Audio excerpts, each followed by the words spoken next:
તો મિત્રો ગુજરાત સરકારનું જે સામાજિક ન્યાય અને અધિકારિતા વિભાગ છે તેમની અગત્યની આવાસ યોજના કહી શકાય કે જે યોજનાનું નામ છે ડોક્ટર આંબેડકર આવાસ યોજના।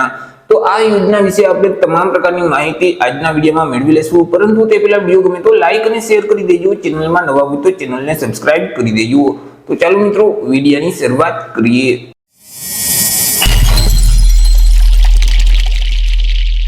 તો સૌથી પહેલા મિત્રો આપણે ચર્ચા કરી લેશું આ જે ડોક્ટર આંબેડકર આવાસ યોજના છે તે યોજનાનો મુખ્ય હેતુ શું છે।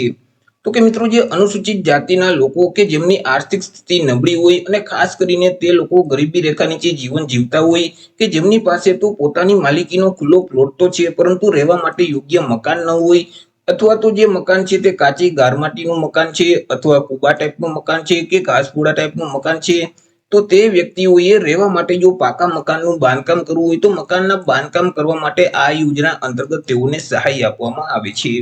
વાત કરી લઈએ સહાય વિશે કે સહાય કેટલી અને કેવી રીતે મળવાપાત્ર થશે। તો કે આ યોજના અંતર્ગત આવાસના બાંધકામ કરવા માટે અલગ અલગ 3 હપ્તામાં ₹1,20,000 સુધીની સહાય આપવામાં આવે છે કે જેમાં પહેલો હપ્તો છે તે વહીવટી મંજૂરી મળશે એટલે ₹40,000 નું મળવાપાત્ર થશે।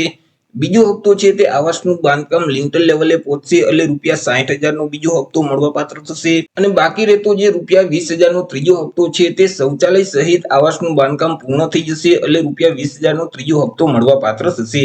આવી રીતે આ યોજના અંતર્ગત અલગ અલગ 3 હપ્તામાં ₹1,20,000 ની સહાય મળવાપાત્ર થાય છે। પરંતુ મિત્રો તાજેતરમાં જ ગુજરાત સરકારે જે વર્ષ 2025-26 નું બજેટ રજૂ કર્યું હતું તો તેમાં મિત્રો અહીં સહાયની રકમમાં વધારો કરેલ છે।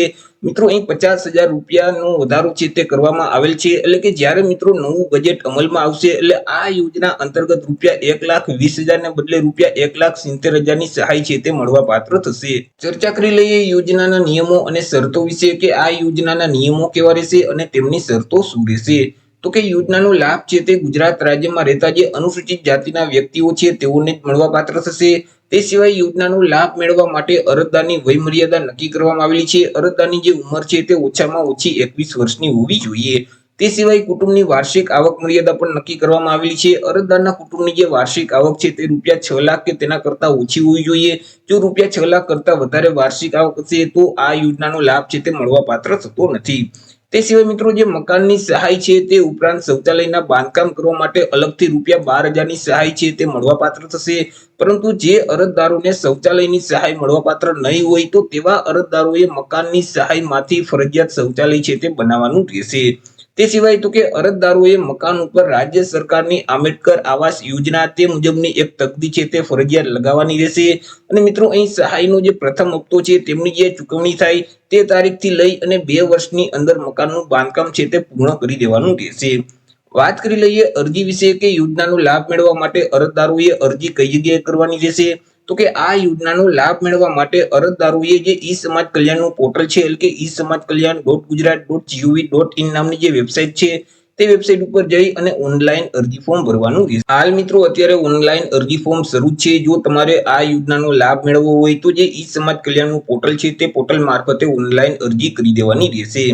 અરજી ફોર્મ ભરતી વખતે કયા કયા ડોક્યુમેન્ટની જરૂર પડશે તેના વિશે આપણે ચર્ચા કરી લઈએ। તો કે અરજદારનું આધાર કાર્ડ છે, અરજદારનું રેશન કાર્ડ છે, અરજદારનું ચૂંટણી કાર્ડ છે, અરજદારની જાતિ અથવા તો પેટા જાતિનો દાખલો છે, વાર્ષિક આવકનો દાખલો છે। ત્યાર પછી રહેઠાણના પુરાવા તરીકે તમારે કોઈ પણ એક ડોક્યુમેન્ટ આપવાનું રહેશે, જેમ કે વીજળી બિલ છે, લાયસન્સ છે, ભાડા કરાર છે, ચૂંટણી કાર્ડ છે અથવા તો રેશન કાર્ડ છે। તો આ 5 ડોક્યુમેન્ટમાંથી કોઈ પણ એક ડોક્યુમેન્ટ તમારે રહેઠાણના પુરાવા તરીકે રજૂ કરવાનું રહેશે। ત્યાર પછી બેંક પાસબુકના પ્રથમ પાનાની નકલ છે અથવા તો રદ કરેલ ચેક છે તે આપવાનું રહેશે। ત્યાર પછી જમીન માલિકીનું આધાર અથવા દસ્તાવેજ અથવા અકારણી પત્રક અથવા તો હક પત્રક કે સનદ પત્રક જે લાગુ પડતું હોય તે તમારે આપવાનું રહેશે। ત્યાર પછી જે જમીન ઉપર મકાનનું બાંધકામ કરવાનું છે તે જમીનના ક્ષેત્રફળ જણાવતા ચતુર્દિશા દર્શાવતા નકશાની નકલ છે તે આપવાની રહેશે કે જે નકશાની નકલમાં તલાટી કમ મંત્રી અથવા તો સિટી તલાટી કમ મંત્રી અથવા તો સર્કલ ઇન્સ્પેક્ટરની ફરજિયાત સહી કરેલ હોવી જોઈએ। ત્યાર પછી મકાન બાંધકામની રજા ચિઠ્ઠી છે તે આપવાની રહેશે। સ્વઘોષણા પ્રમાણપત્ર આપવાનું રહેશે। ત્યાર પછી જે જગ્યાએ મકાનનું બાંધકામ કરવાનું છે તે જગ્યાનો ખુલ્લો પ્લોટ અથવા તો જર્જરિત મકાનનો ફોટો છે તે તમારે આપવાનો રહેશે। જો વિધવા ઉમેદવાર હોય, વિધવા અરજદાર હોય તો પતિના મરણનો દાખલો પણ ફરજિયાત તમારે આપવાનો રહેશે. તો અરજી ફોર્મ ભરવા માટે તમારે આટલા ડોક્યુમેન્ટની જરૂર પડશે. આ તમામ ડોક્યુમેન્ટ ફોર્મ ભરતી વખતે તમારે અપલોડ કરવાના થશે. તો એ રીતે મિત્રો જે ગુજરાત સરકારનું સામાજિક ન્યાય અને અધિકારિતા વિભાગ છે તેમની અગત્યની યોજના કહી શકાય ડોક્ટર આંબેડકર આવાસ યોજના, કે જે યોજના અંતર્ગત મકાનના બાંધકામ કરવા માટે સહાય આપવામાં આવે છે. તો આશા રાખું છું વિડીયો પસંદ પડ્યો હશે. વિડીયો પસંદ પડ્યો તો લાઈક અને શેર કરી દેજો. ચેનલમાં નવા હોય તો ચેનલને સબસ્ક્રાઇબ કરી દેજો. તો મળીશું એક નવા ટોપિક સાથે એક નવા જ વિડીયોમાં. ત્યાં સુધી જય હિન્દ, વંદે માતરમ.